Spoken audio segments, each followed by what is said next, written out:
All right. It looks like we're live on Facebook. Great. We have people that are joining us by Zoom. And I welcome everybody back to this series that we're calling Relevant Conversations in the Current Crisis. I'm very excited that you guys continue to participate with us in this forum. It's a very important forum, I think, to open up this dialogue more to a broader community to deal with those topics that we believe to be the most relevant as we're all kind of going through this together as we face this current crisis. These are historic times that we are living in, and I don't believe everything is unprecedented about it today, and I think we'll talk about that a little bit more here with our panelists. But I do think that there are some things that we haven't seen at this scale in our lifetimes, and we need to work toward being better equipped to handle not only this crisis, but future crises to come. In a very informal survey, I've asked a lot of you guys to throw out your topics. Tell us what you want to talk about and help us understand what you're going through at this time. And even though we dealt with some business topics on the front end, and we kind of got a little bit of the medical perspective early on in the series as well, overwhelmingly, we received a lot of recommendation on the very kind of topic that we're going to deal with today, which generally is, how do you cope? How do you manage? What do we need to be doing in this current crisis for not only ourselves, but for those that are in our circles, in our community, in our world? And there's so much of a number of different directions that we could go when we're trying to deal with the kind of the psychological things that we need to take into perspective as we deal with this crisis. We can have a number of different topics. And I think today, as you see by our title, where we're going to deal with building resilience and experiencing post-traumatic growth, that we're trying to distill everything that we can into what meets the most immediate need in this crisis. And I do believe that with the help of our guests today, we have kind of distilled that down into two of the things that are, or at least one of the things that's the best strategy for really kind of coping with this crisis and coping with this stress that will ultimately lead to a path of growth. And that's really what we want to tackle today and give our attention to. And we'll do our best to try to keep this in our time frame. But if we have to kick that door open a little bit longer because of the importance of this topic, I am more than happy to do that. And for those of you who may not be able to attend the entire session, as always, we will have these recorded. They'll be available on YouTube. They'll be available on our Facebook page. They'll be available on our website. And as we'll talk about even at the very end of this session, we'll make as many resources available to you as possible in the links to each one of those. But I have with me today Dr. Gary Stewart, and he obtained his doctorate in 1980, and he's been in practice for 40 years. So he brings a tremendous amount of experience to the table. In his career as a psychologist, it's included a number of different things, all the way from teaching at the university level to doing research, to doing grant writing, to the administration of inpatient and outpatient treatment programs, to psychological evaluations, and even therapy in private practice. But here's why I'm really excited about having Dr. Stewart here today with us as well, because as it relates to crisis and relevant to times of crisis, Dr. Stewart worked with the Red Cross at ground zero during 9/11. And he became a trainer for mental health professionals in mental health disaster response. And then even in 2005 was sponsored by UCSF to train health and mental health professionals in Ecuador in disaster response and recuperation. So I've had several conversations with Dr. Stewart, and I have really appreciated so much the perspective that he has brought as he really helped me try to distill what this topic needs to be today. And all credit due to him for that, because he finally came back to me and he said, what I really think is the most critical component here is this idea of building resilience during this time and the growth that that can lead to. So Dr. Stewart, thank you so much for being here.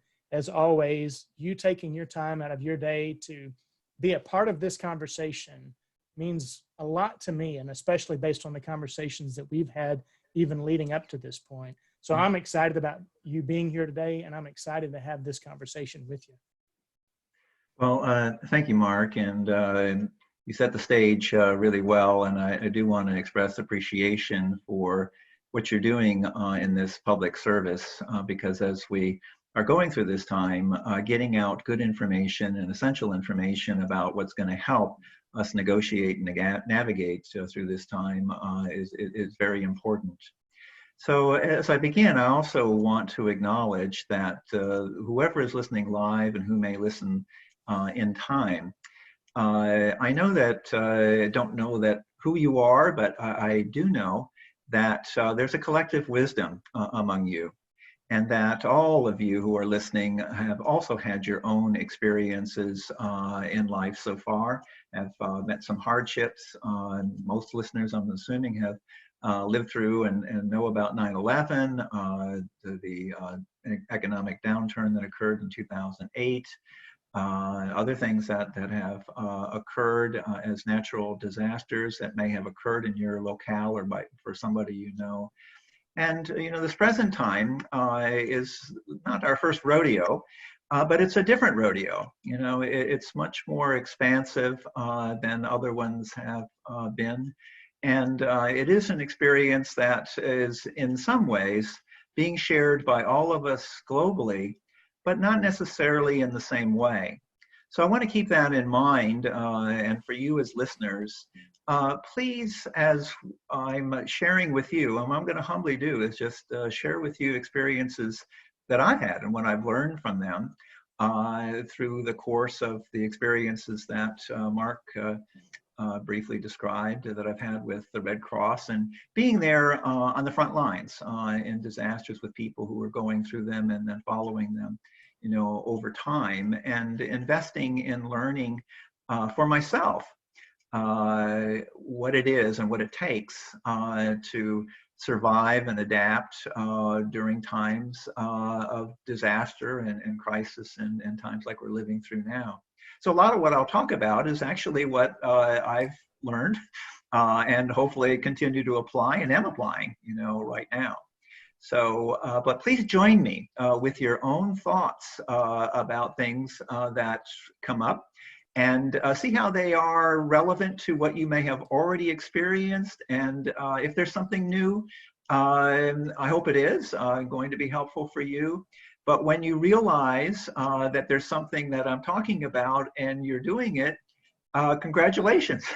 You've learned, some things, and it's probably helping you a lot now. And hopefully you're applying it and sharing it with others. And that's the purpose of this, is for us to be sharing with you the things that we know might be helpful as we negotiate and navigate this time and travel through this time to the other side. Now, there will be another side.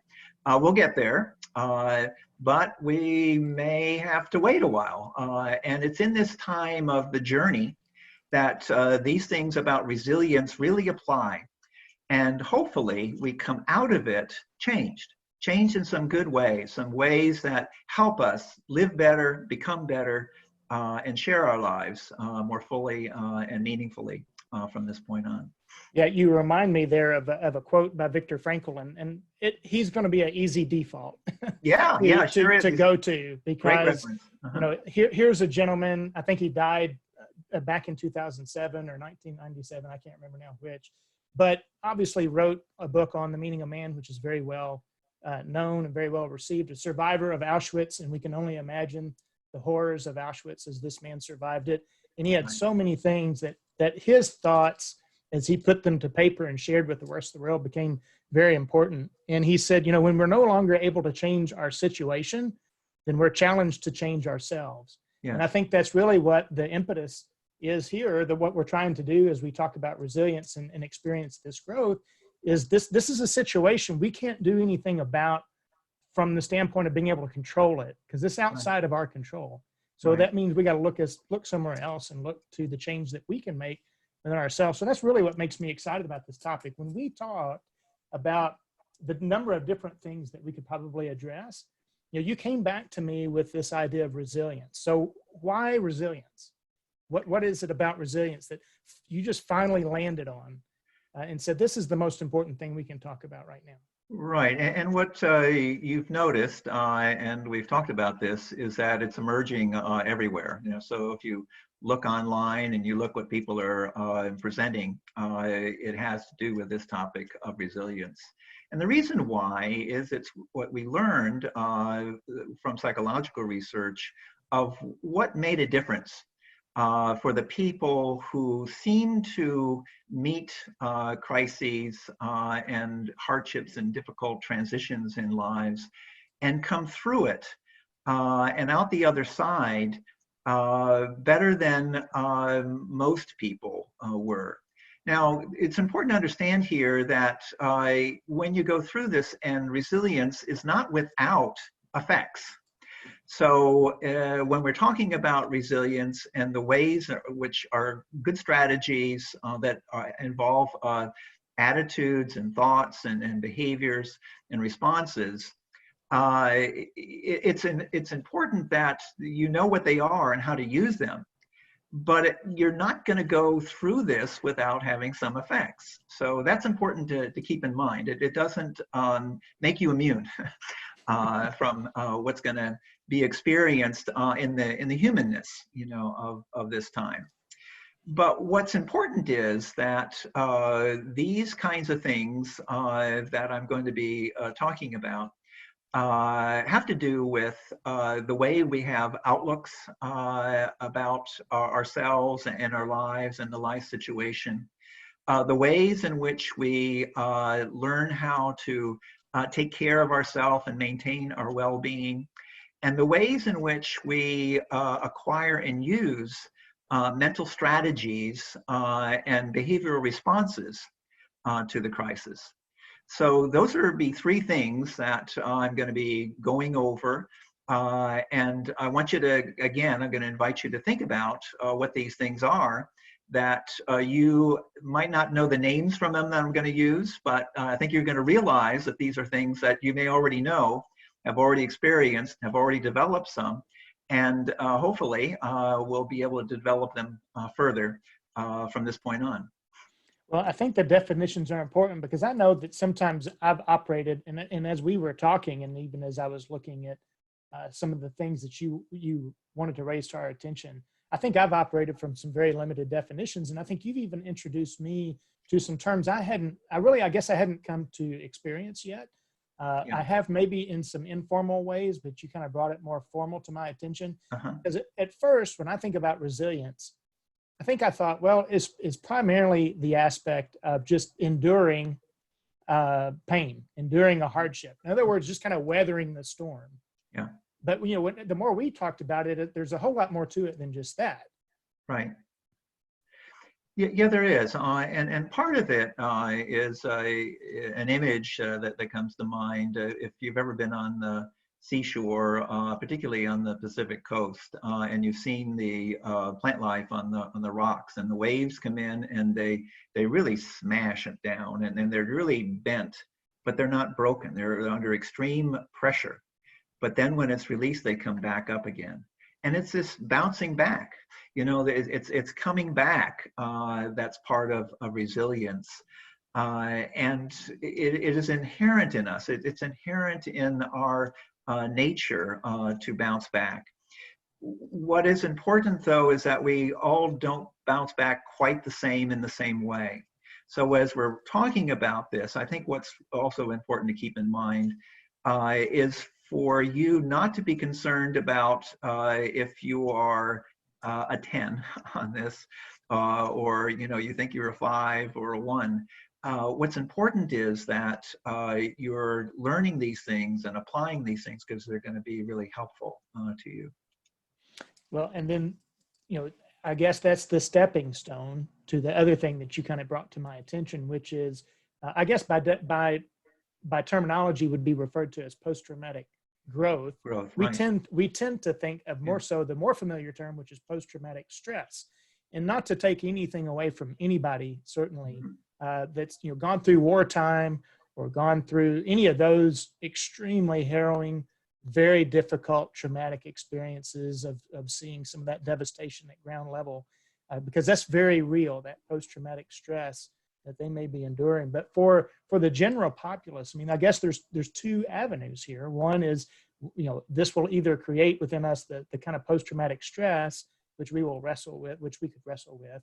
But then you're talking about the other side, which resilience would lead to that post-traumatic growth. So the idea behind that is what? What do we mean by that? when we talk about that growth? Well, change occurs whether we want it to or not. But what the difference is whether we're changed and what happens to us. And so some of that change occurs internally in terms of how we come to a new and different maybe understanding about ourselves and our lives and our living. We come to sometimes determine what's most important, what our priorities are. We begin to realize ways that we can respond to these kinds of situations. We develop a capacity to do that and come to a realization about ourselves that we hadn't had before because we weren't tested. We didn't have to face these kinds of things. And so there's a renewed sense of oneself that comes and a transformation that occurs. And part of the transformation is from an inward to an outward. So you have this new understanding and maybe a new appreciation of yourself and your capacity to meet a crisis and a challenge. And you also realize that you begin to prioritize of how you want to live and what's important to you, and then you carry that forward and you start doing those things, more in your life. So you become a transformed person, but you also then help to affect the environment and the relationships around you. So hopefully, as a part of this, we see a different world, a better world, and a better social relationships with others that can form and come about as a result of this. And we're already seeing that. We see that, this is happening in people, and that's very important because crisis is a crucible of change. And without it, some of us never would, we wouldn't become, what we've become. Yeah. Well, it's interesting because I know when we were talking yesterday, even about this, I love that phrase because when you talk about it's the crucible for learning and the crucible for growth. Right. Which means that without those stressors and without times of crisis and without times of trauma and those things like that, that we probably lose opportunity for certain elements of growth. Would yes, you agree? We do. Yeah. And so that becomes really important here is to realize that not all change is bad. Not all emotions are bad. I mean, we sometimes associate, feeling sorry or feeling sad or having grief and things like that are things that would get us down.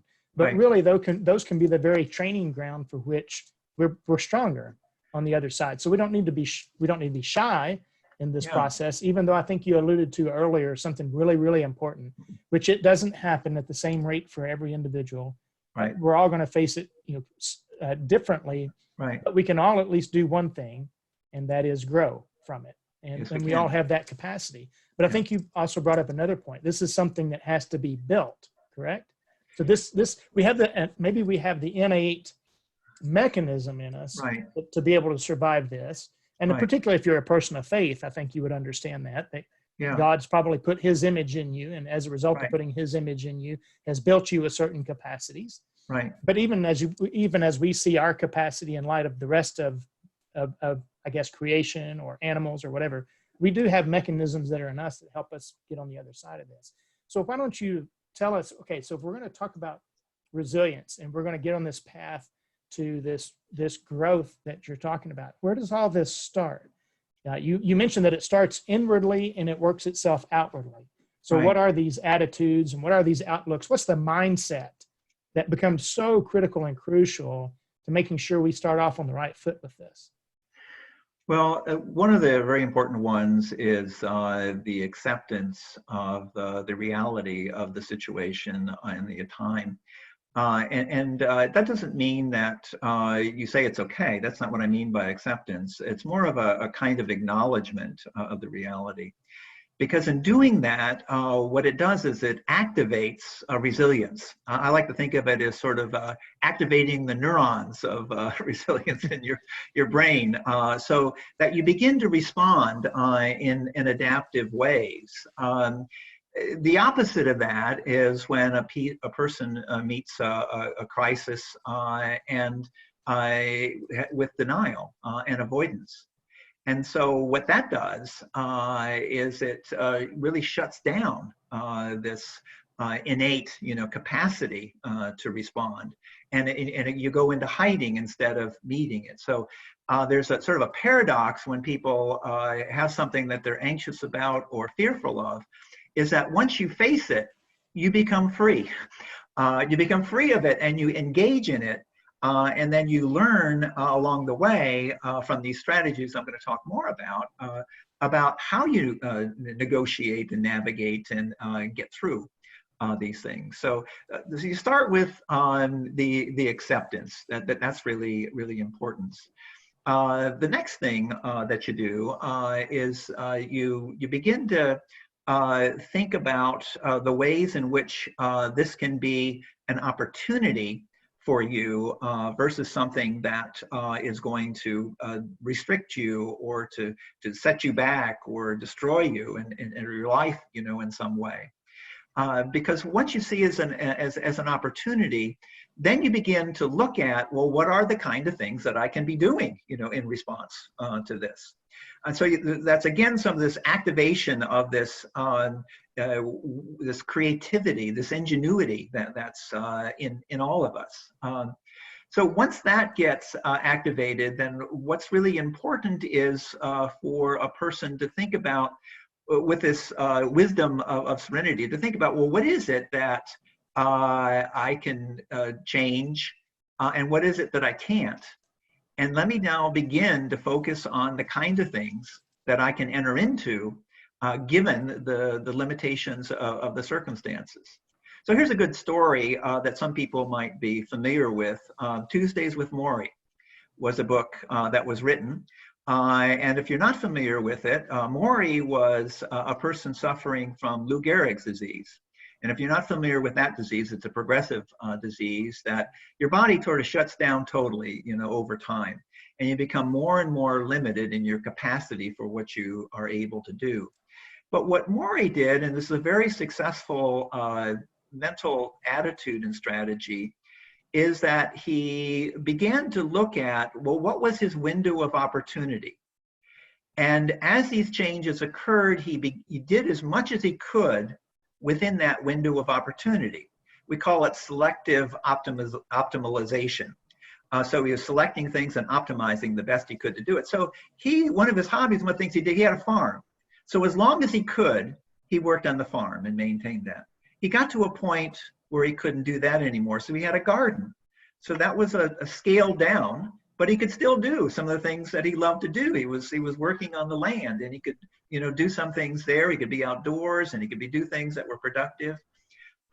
He got to the point where he wasn't able to do that anymore, but his room had an outlook on the garden, and so he supervised his wife through the window, working in the garden, and was able to participate in that way. And then also, he had some plants that were put in his room, so he could take care of those plants. So along the way, he was always doing and looking at what he could be able to do within the limits. So that's what we all need to do when we are under this time of restriction. Many of us are adhering to the quarantine, which is limiting a lot of what we can do. And we have to make different choices and live differently. But this is a really important mental outlook and strategy that can apply across all situations. But this is a good story about how it was used. Well, that's, I have heard of the book Tuesdays with Morrie. I have not really read it, so I'm going to have to admit that's one book. Great story. We have shared a lot of books that we have read. That's one that definitely I would love to read now that you kind of brought it to my attention. And we'll try to make, if there's resources that we refer to inside this program and people may have a hard time remembering what they were, we'll make sure we provide a list at the very end. But I think that's pretty important. Sure. You actually reminded me of a very, very personal story because I think one of the things that we had talked about before is and I may have kind of eclipsed this point earlier, so I apologize if I did, but you said during times, so it's a matter of keeping perspective, but during times like this, right, you think back to your past.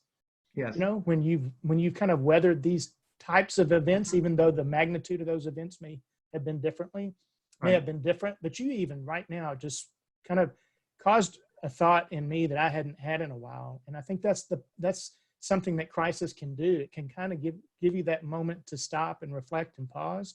So I had a brother who had Ewing sarcoma. at a very tender early age. So he got it at age 12, and he got it when he, I mean, was kind of, I wouldn't say in his prime. You don't call anybody prime at 12 years old, but athletically, I mean, he was headed somewhere. He just had just a tremendous natural build to him. He was on the all-star baseball teams. He was playing tennis and was just incredibly athletic, and ended up having cancer that was in his back, and eventually took away the use of being able to run anymore. He could walk, but it was very flat-footed and it was very cumbersome.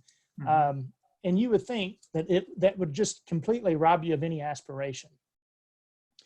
But he didn't do that. You know, he realized, okay, I've lost my legs, but I still have my hands. And so he took up guitar, and he took that same energy that he had used to be an athlete, and he put that somewhere else. So he just he took that attention and he put it on something else, and he became an incredibly phenomenal guitar player at that time. And even when that went away there toward the end of his life, when he eventually only lived 5 years and just never was able to, well, as I say, he was never able to beat the cancer. He looked at death as a way of defeating the cancer. But even when it got to the point to where he couldn't play the guitar anymore because he didn't have an ear for it and the cancer was all over his body, he just quietly put the guitar away and he says, on to the next thing. And that's really what it is here. It's not, we can't lose, we can't lose what we have to what we lost.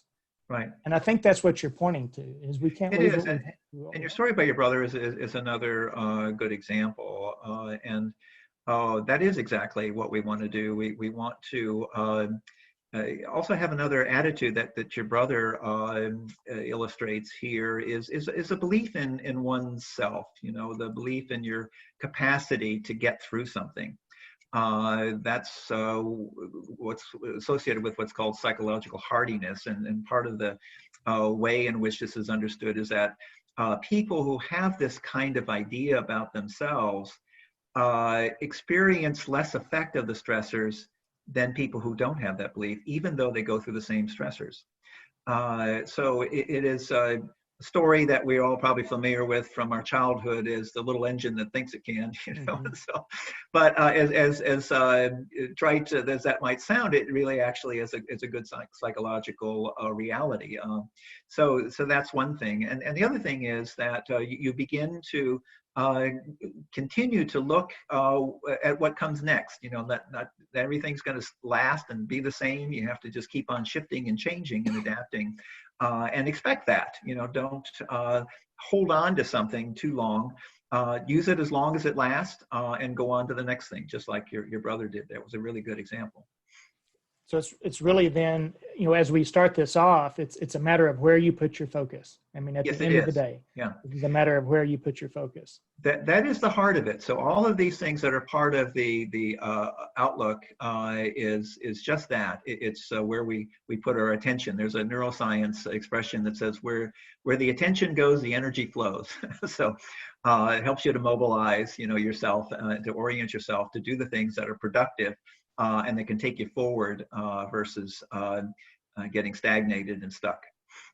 Okay, so we got to keep things in perspective for sure. What else, as it comes to the attitudes and the outlook, what else is involved in this resilience capacity that we're looking to build here? Is there anything, you know, besides the perspective? Besides part of the perspective is how you view yourself, and what's really important here is not only with this one that I've mentioned in terms of a positive view of your capacity, but also a compassionate view of the times that you reach your limits, and that you've failed, you've done or not done, you know, something that you wanted to do or intended to do that was for your own sake or for the sake of others, and along with this, an attitude of no judgment. When we're going through a time like this, none of us really escape, even though we're in different circumstances. Some people have more resources than others, and it's going to make a difference in how they're able to negotiate and navigate this time. Some people have more social support than others, which is also going to make a difference.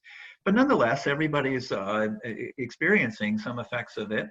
One of the interesting things that is actually a current research going on has to do with somatic effects. And it seems as if from what their data they're getting right now is just about everybody is having some of these symptoms. So somatic symptoms would be things like your sleep is disrupted, you're feeling fatigued, you're having a change in appetite, you're having some gastrointestinal problems, you're having some difficulty at some level with attention and concentration.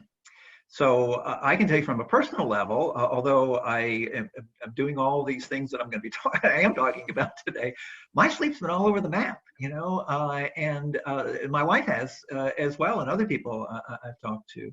And so that's just one of the things that can occur.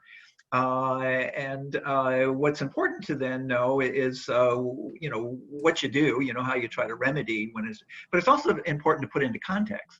That this is now a known effect, of this quarantine and of this situation. And it's not necessarily unknown. It has been known from other, experiences of disaster that people have gone through.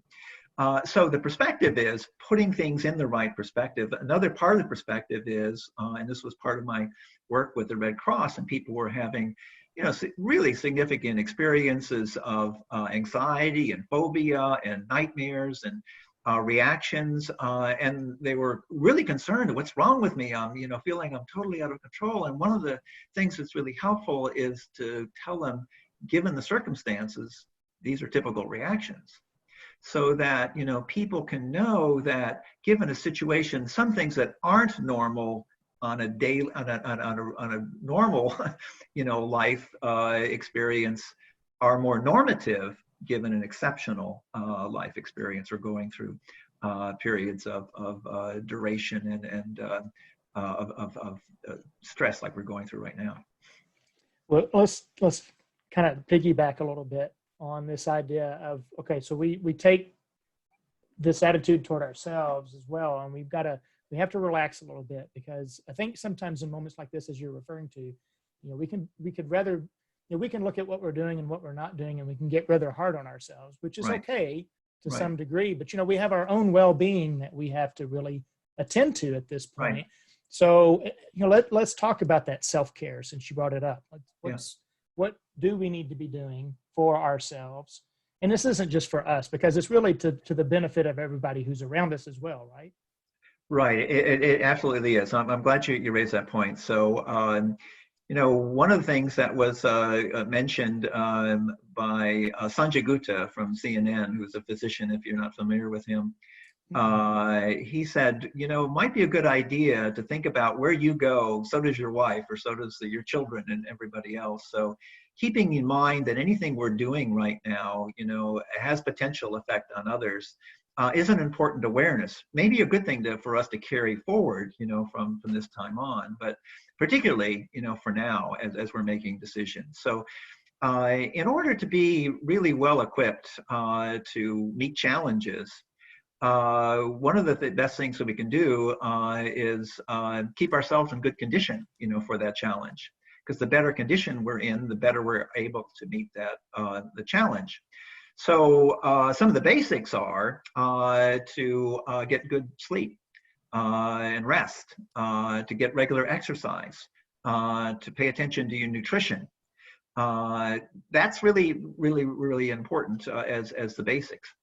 Other things that are really helpful are to establish some rhythm and structure during this time, depending on your circumstances. Now, some of the listeners may be working full-time, they may be healthcare providers, so it's going to be different. But those of the listening and audience who are quarantined realize that things have really been changed, and you don't have the same daily routine that you had before.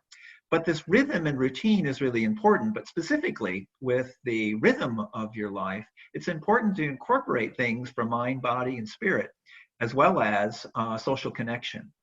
So they don't have to be done at a specific time of day, but they can be done in periods of day. But most importantly is that they're woven in to a day. So for example, I set this up for myself. I have a rhythm of beginning on which I would recommend to people is set the tone for your day.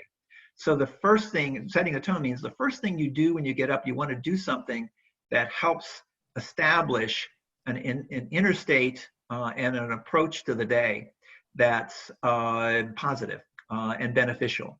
So I have a practice of meditation. So I do it every morning, first thing, to set the tone, get my body and mind and spirit in a good set point for the day.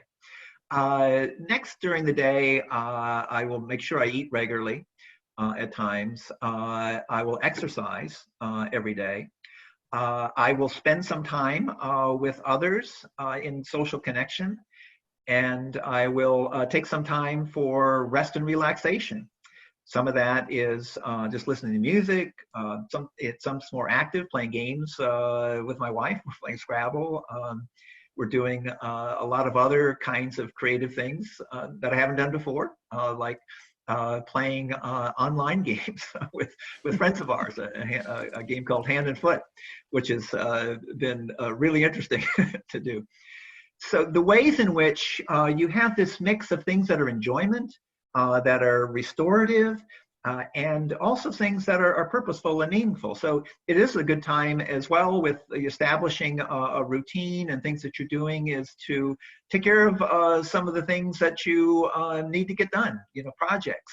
People are cleaning up things, they're painting things or organizing things. So it's taking time in the day to do some things that are meaningful and productive to you, that are part of this rhythm of your day. So that's important. Another thing that's really important that I've briefly mentioned here is the social connection.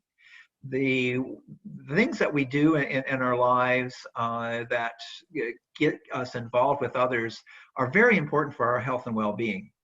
And a lot of people are doing that. So this is a time in which we're witnessing a lot of creative ways to stay connected, like we are right now, which we hadn't done before, and this may become, part of a new norm in some ways, but it brings us together. And one of the ways that this is doing, it's bringing a community together. So you have listeners that are involved here, and they are, we are giving to them something, but they are going to maybe take this forward and give it to other people. So it's a way in which we can stay connected, but we can also exchange with each other, because the exchange in this is probably the most important thing. And the giving and the receiving of it is really important. So it's as good to be on the giving end as it is on the receiving end. So those are some of the things that are really important in terms of the self-care. Well, if I can go back to the one point you made at the very beginning. So you said this idea of daily routine. Yeah. So I think a lot of us struggle, or, pre-crisis, I would say, and I'm going to really just speak to myself. So I struggle with certain habits I really wanted to build, but because of just the typical day and how it's structured and how we tend to get into a really hard routine of just constantly being busy and moving on to the next thing, that since we have the time to do it, or for most of us that would have the time to do it because we're quarantined and we are in isolation, now would be a good time to start forming some of the habits that we've otherwise been waiting to form. And I think you mentioned something pretty important, which was even the simple things. So this isn't, some of these long, hard, arduous habits that we all need to be creating. It's just creating some small routine of these smaller habits that we need to be creating. So it's a perfect time to really get engaged in some of those things and to get those small wins. And I think that's one of the things you alluded to is, I read a book. It was a small book, and I think the springboard of the book was, I think, a commencement speech that was given by some admiral in the Army. And he said the basis of the book was make your bed. And you're like, what? And he meant something as simple as starting the morning with an accomplishment, even if it's as small as making your bed, sets the day to a better pace. Yes. And it's getting those little small wins and creating those little small habits that seem to be over time will be monumental. And it's, now's the time to get them ingrained because we have the time to work on them. So it just kind of reminded me of a book that I read that's been really instrumental to me because it's been so simple, but yet profound, is a book by the name of it's a book called Atomic Habits by a gentleman named James Clear. And he really, really distills it down into its most basic, simple form. And as now as good as any, it's the time like you said, is to kind of take back and to form this routine that hopefully, if we still have some time on our hands, and who knows how much longer we're going to go through this, we have a chance for that to kind of get set in stone a little bit in our lives, and we'll benefit that way as well. Well, associated with that, you're right, absolutely right, that these small things are very important and helpful. And back to something that I mentioned about setting the tone, there's a strategy that some people might want to experiment with if they haven't tried it. And what it involves is you set out an intention for how you want to go through the day, how you want to be, during the day, how you want to take care of yourself, as we're talking about. And then you can review it in the middle of the day and see where you are and say, how am I doing? I started out, I thought this was a way I wanted to approach the day and meet the challenges of the day. Where am I on that? And it gives you a chance to reset the course if you're off course on that. If you don't do it midday, what you can do is at the end of the day, have what's called a daily review. And in a benign way, without judgment, you can review it and say, well, what were the things that I actually did do that were consistent, with this intention? Where did it break down? What was it, that impeded me or got in the way? And then consider that. We'll say, well, how can I kind of reinitiate this tomorrow with this learning and build on it? So this is how we all learn, sometimes as we intentionally are trying to change, ourselves and our lives, and we're paying attention to what we're doing. So that's another suggestion, for people to do. It's called the daily review or daily examine for people who want to know what it's called. So that's an important suggestion that I would give. And by the way, as I've mentioned these things to those of you, if you're doing some of these things already, congratulations, good for you. And keep doing them. And if we're mentioning some other things you want to try, then try them out, try them as experiments for yourself. The other thing is let yourself take it as it comes. Because these things aren't always going to work. You're not going to, some people are in different circumstances.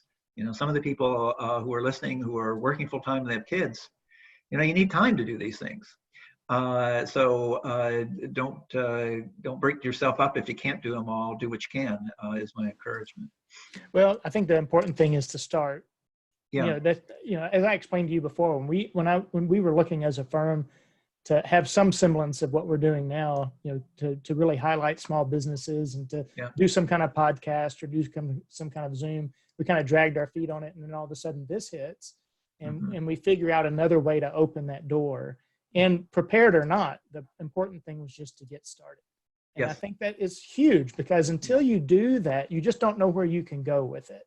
Right. And so then the second thing I would say, and then I'm just speaking from my perspective, is not only whatever we do is going to be imperfect in the beginning, and that's fine. I have a hard time wrestling with perfectionism, but it's just getting started. And then I think that what helps ease that even more is to keep it simple.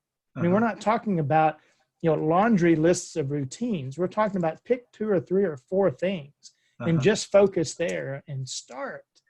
Just start, because those will be building blocks to other things. And that's, I think, what we miss out on if we don't get started and we don't keep it simple, is we get overwhelmed and then we stop and we give up. And this isn't the time to do that. Right. This is the time to keep it simple and just get started, doing those things. Which leads to kind of, I guess, one of the other points that you were going to talk about and that we have talked about, which are, there are mental strategies, there's behavioral strategies and practices that really help us, develop this resilience that we're talking about, that ultimately leads to this growth that hopefully we would all desire to have on the other end of this. So, help me walk through the mental things, because I think it goes back to what you said earlier. Where it starts is from within, which then has an outward manifestation or expression. So where we start is mentally, hopefully with the behavioral changes that we would want to experience out of this as well.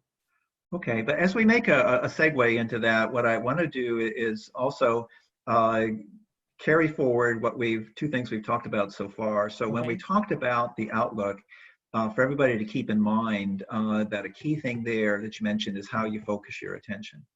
And the second thing that we talked about in self-care is paying attention to your body, your physical experience, and your senses, because they're data, and they inform us, and they allow us to know what's happening and bring our attention to it. And then we try to focus our attention in hopefully good and productive ways on that. And some of these things are practices and skills to use. And one of them that I didn't mention, but I'll now mention, is one of the mental strategies is practicing mindfulness. And there are different forms of it. One of the very important things is, and there's now a really good body of research on the effectiveness of practicing mindfulness, is it expands our container for experiencing life. So, think of it in this way.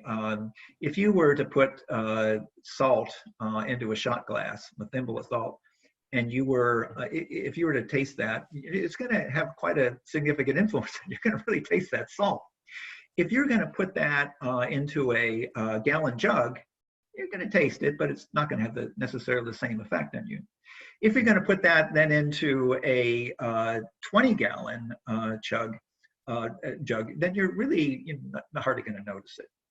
So what happens with this practice is the expansion of our container, our capacity to handle stress and to take things in our lives. And because we have that expanded capacity, then we have a much greater ability to respond skillfully and responsively and reflectively versus reacting because we're having so much effect of the stressor.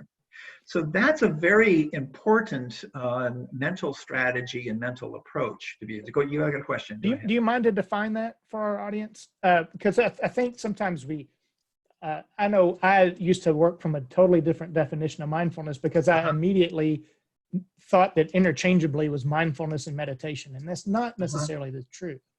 So when you say mindfulness, help me understand what's just a simple mindfulness. Sure. Mindfulness as a practice is a focusing of attention in one form. And so it's akin to what we were talking about before in terms of the importance of how we focus our attention. So it's an actual practice then of doing that. Now, there's two important ways to approach it. One way of the focus attention is to look at a candle, and you're just focusing on the candle. So you're focusing on an object, and that's what you look at, and you're trying to keep other things out of your attention, but maintain your attention just on that. So that's one form, and what it does, it helps you to keep a focus. But another form of mindfulness practice is one of awareness. And the purpose of this is to allow yourself actually to have things come into your awareness, but not to be distracted by them, to let them come and go, and then to bring yourself back to an anchor. So one of the anchors is your breathing. This is age-old practice from many different traditions, and it's as simple as just watching your breathing, watching the air coming in and coming out, or watching the movement of your abdomen, coming in and coming out, or your chest moving in and out as you're breathing. So you're paying attention to the physical sensation of the breathing, as well as the differences in the hot and cold of the air, coming. So it brings you back, as an anchor, and then you allow yourself to see these things, but you bring yourself back. And what you do in this is it's a good training, what they call a training of the mind, so that it allows you then to see things as they come, let them come and go, and for you to focus on what is actually you really want to pay attention to. Instead of being pulled here and pulled there on something, you can see them happening, and you can really, really keep your attention focused. Well, here's how it comes into play, very importantly, when you're in a situation that really demands that. So when I worked with the Red Cross in 9/11, we were at ground zero there, and it was a very chaotic situation. The landscape changed, from minute to minute, hour to hour, and day to day. And there were many things that were happening and to pay attention to. And one of the things you had to do was a triage. You had to decide, what was the most important person, to pay attention and situation to pay attention to, what could be handed off to somebody and what could be just delayed, for a little while. What was required is to really keep a focus on your task, what you're there to do, and not be pulled, by the many distractions of people trying to get your attention, or your own concern. You're in an environment that was toxic, and you're vulnerable to a lot of things there. Just so that's the way in which you can have this practice that can really equip you for the time when you're under the test. So in matters of degrees, that was a pretty acute and intense situation, and for me in my life to be there at that time. But there are things that are just going on right now where the same kind of practice and the same kind of approach would apply. Okay. Well, you mentioned on this mental focus earlier, you said, you got to pay attention to the things that you can and you cannot control. So right. that's part of an important mental faculty that we need to have, because otherwise, if it is that we're just focused on the things that we can't control, that's you can't win that battle. Right. You're not going to win that battle. So you focus on it. But then you've talked before about this idea of reframing or your narrative. How you build your narrative during this moment. Can you expand on that a little bit? Yeah, that's a very important psychological strategy, because the way in which events occur in our life, the way we experience them, for the most part, is the meaning that we give to them and the interpretation that we give. So when something like this current pandemic is occurring, and it's a crisis, one way to think of a crisis is it's a threat. It's a threat to me and my life and my well-being. Another way to think about it is that it's an opportunity, for me in my life to reconsider things, to think about ways that I can reorient my life and what I can do, in this time to make a difference, not just for coping with it, but make a difference in terms of how I come out of this in the future. So what you're doing is you're beginning to have your own way of interpreting and understanding the situation, which orients you in terms of the kinds of response that you're going to make of it. So the same event occurs, and you can ask somebody what it is and what it happens, and based upon the way that person is interpreting it and giving meaning, you may get quite a diversity of responses from people, but the same event has occurred. So that's part of how it works. Okay, yeah, that's I think about that as far as I like the way you put that when you talk about what is your narrative. It's the story that you're telling yourself about the events that are going on and how you're going to overcome. And I think the scary thing about that is that I think to some degree we can tell ourselves something so long we tend to believe it, and then it becomes a hard and fast truth for us, regardless of whether it's reality or not. So I think that's important, because we're looking at something that we cannot necessarily project entirely the future, right? So there's a certain relatively unknown that's kind of on the other end of that, right? And I think that's important that we can't deal and isolate that to the degree where that's all our focus is, because like I said, we have our own, or like you said, we have our own narrative, we have our own framing, and part of that frame is to get outside of what we don't know and to deal with what we do know, and the story that we're telling ourselves and the narrative that we're building about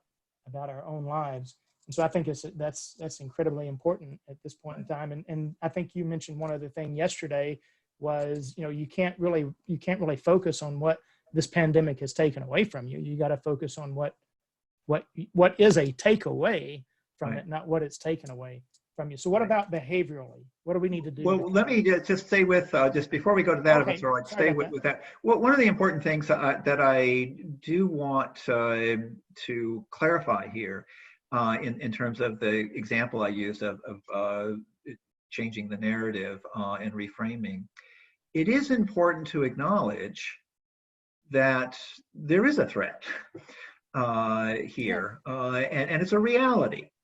But you know, how we tell ourselves that, you know, this experience is for us, and how we can respond to it is how we can make a difference in creating what I was talking about, and seeing it as a time and opportunity for learning, as we talked about, and for growth. But at the same time, it is important to acknowledge the reality that there's a threat. So, you know, I think what a lot of people are doing, you know, is being safe at home. You know, they're wearing masks out in public.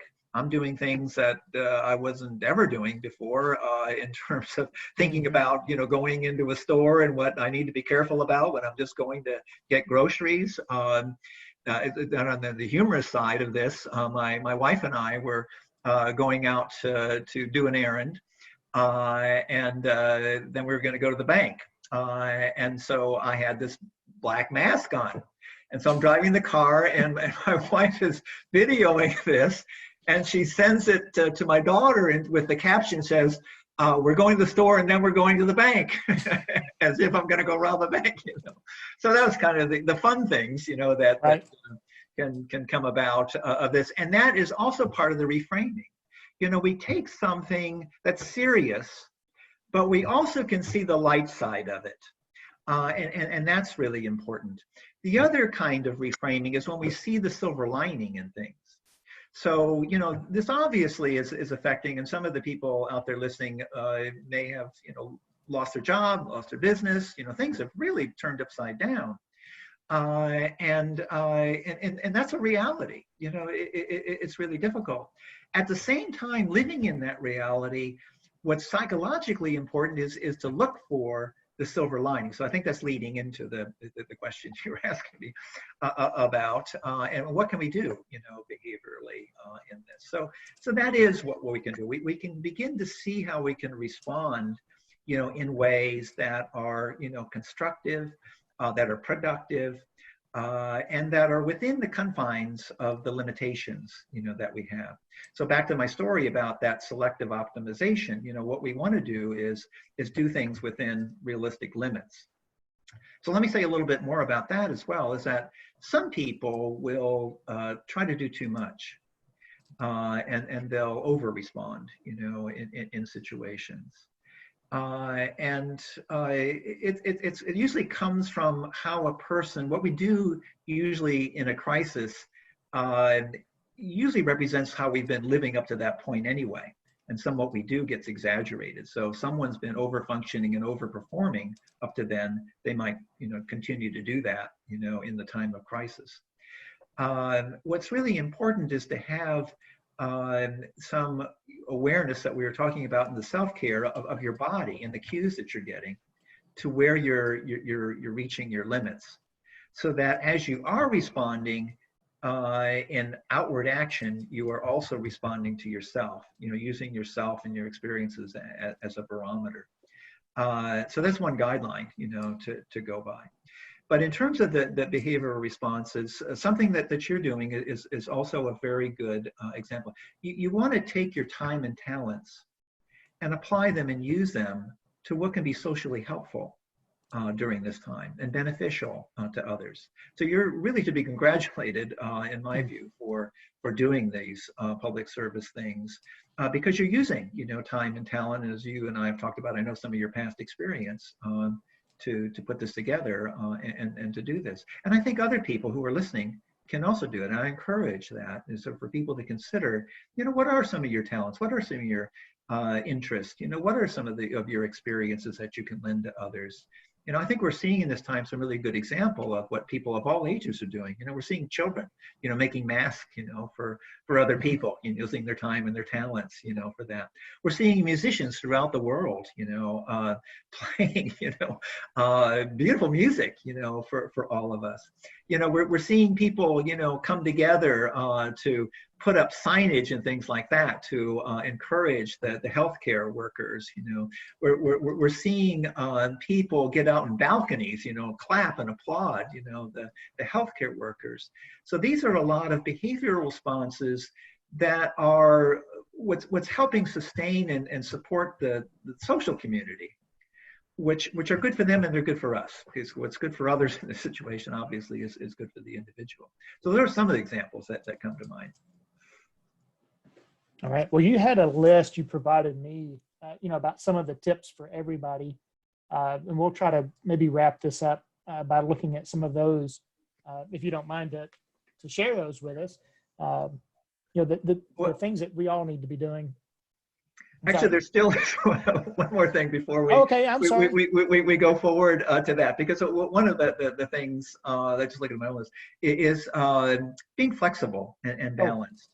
Absolutely. In this time. So one of the things I mean by the balance is during this time, in terms of responses, it really is natural and okay to have some ventilation, to let it out, let the steam off and express some of the things that you're going through. The caveat for this is to make sure it's not, harming anybody else around you, or it's not objectionable to somebody else, or they're going to be willing to witness it, or be, there to support you, in doing this. So it's good to communicate, ahead of time and see if it's okay and what space it's okay. And, if you're at home and everybody else is pretty stressed, you don't want to add to it. So if you need to vent, very creative things you could do. You could, go outside if no one's around. You can let it out a little bit. If you don't want to disturb the neighbors, then what you can do is you can go out for a walk and just really stomp. When you're walking, sort of to let it out. So let some of that energy, out. Another thing, and that's particularly if it's an energy of frustration or anger. Interestingly, a response that's been revealed is shaking for anxiety. So if you go out and you're just shaking, just think about, you're just going to shake your arms and your legs and everything.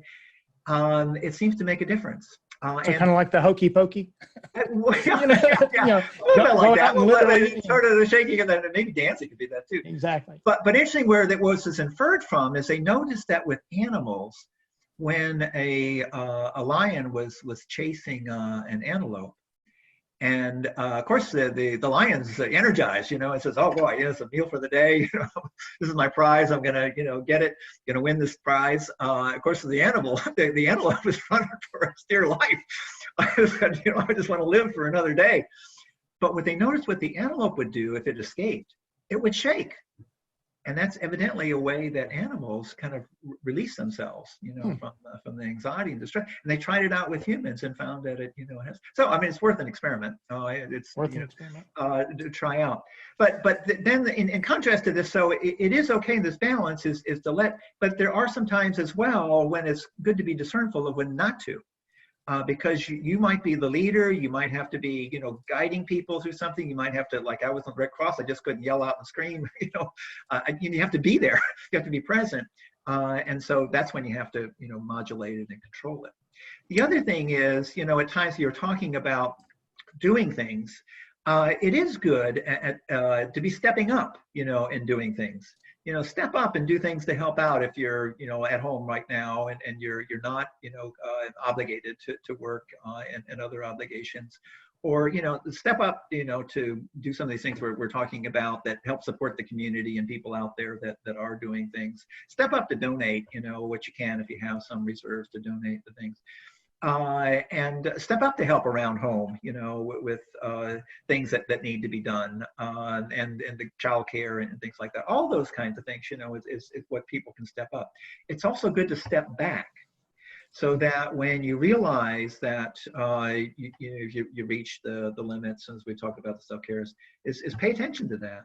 Pay attention for the need for restoration, for the need for rest, and kind of keep on learning about that for yourself. So it's this, this balance where you go back and forth between things, but you're constantly paying attention to. I think something you mentioned actually in our earlier conversation is you can reflect on, when you're noticing what you're doing. Is it something, that's helping me? Is it something that's not helping me? Is it something that's draining my energy? Is it something that's increasing my energy? You notice me going back and forth here. So those are things, that are, helpful in terms of our awareness to pay attention to. Yeah. One of the things that were on your list, and I think this is a really good one, because I don't know that we have touched on it as much yet in this conversation. So I think it's kind of a good little capstone to maybe what we're talking about before we talk about some of the resources that you're going to make available. But that's the idea of practicing gratitude. Yes. Which is huge. Yes, it is. Yeah. I really endorse that. I think in times like this, no matter what happens, and you alluded to this earlier, so it's a question I want to follow up on, is to reflect on what the coronavirus on this pandemic cannot take away from you or me, and the listeners out there, to encourage you to reflect on it. And some of the things I will say for myself, but it may be true for others listening, is that it can't take away your values. It can't take away what you want to be and how you want to be as a human being, and how you want to relate to others, what you want to do with your time and your talents and your life. Can't take away, your ethics and your principles. Can't take away your sense of integrity. Can't take away, some of the things that you believe in your faith, and what guides you, and can't take away what love you have for others and others have for you. So those are really important things to consider, because those things are the anchor for all of us. And to harken back to something that I said in the very beginning about resilience in that image, actually, that was one of the things that inspired me to go into psychology. It came from a book on becoming a person by Carl Rogers. And he was, talking about this image. But the thing I left out of that is that the things they were clinging to the rock. They were on the rock. The rock was their anchor point. So when the ocean came in, these plants had an anchor. And it's important for all of us to have an anchor or anchors, in our lives, so that when the storm comes, when we're going through these troubled waters, we have that anchor or that center that we know that we can go to, and that can guide us, forward and carry us forward through troubled times and difficult times to the other side. We'll be there, someday. And this will help us. Well, gratitude, as the Bible even expresses, in everything give thanks, and I think that's hard to do, because that means I really do have to look at everything, figure out a way to be thankful for it, and that changes you from the inside out. And I think that's an important one to kind of leave on. So let me ask you, like I ask everybody here as we wrap up. All of us have been touched in very personal ways by this, and you mentioned taking a step back. So if you're willing to share, when you've stepped back here, as you step back and you kind of assess yourself and looking at this situation, what are your takeaways? What are your just one or two main takeaways for yourself that you've kind of gotten during this period of crisis? Well, you just a moment ago mentioned gratitude, and actually that's something my wife and I have talked about. We truly are grateful for the lives we have and the circumstances of our lives, and this hasn't taken away the things that are important to us. We're realizing how grateful we are for the friendships that we have, the community that we have, the family and the relationships that we have formed with others over time, that we're intentionally really attending to during this time, and realizing the gift of this time, to pay more attention to those people and those things that we value, that we're grateful for. I'm 72 years old. I'm just really grateful to be at this point in my life, to be healthy and to have the conditions under which I live that are very fortunate right now, that I'm able to live in this time and not be in the same way affected by, like some people are, who don't have the same situation. So I'm grateful for that, and I'm grateful for the faith that I have that has been important throughout my life, and I'm grateful for the people who have contributed to my formation and my life, and part of that gratefulness is to some of my colleagues. I won't mention them all by name, and my wife and some friends who helped me in the preparation for this.